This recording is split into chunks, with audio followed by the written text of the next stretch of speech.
Sevgi unudulur deyen yalandır. Əsl sevgi qəlblərdə daim qalandır. Sən niyə yadımdan çıxmırsan mənim? Səninlə olan günlərim xəyaldır. Sevgi unudulur deyen yalandır. Əsl sevgi qəlblərdə daim qalandır. Sən niyə yadımdan çıxmırsan mənim? Səhərim hər gün səninlə açılır. Günəşin nuru üstümə saçılır.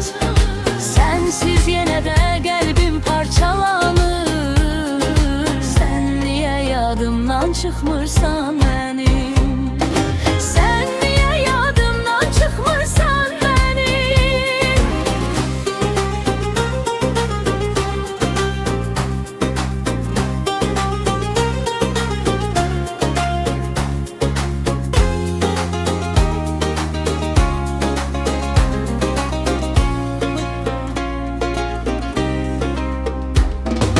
Gözümdə canlanır o tanış yollar. Hələ də fikrimdə məni qucaqlar. Bir gün sənsiz məni xoşbəxtlik tapar. Sən niyə yadımdan çıxmırsan mənim? Sən niyə yadımdan çıxmırsan mənim? Səhərim hər gün səninlə açılır. Günəşin nuru üstümə saçılır.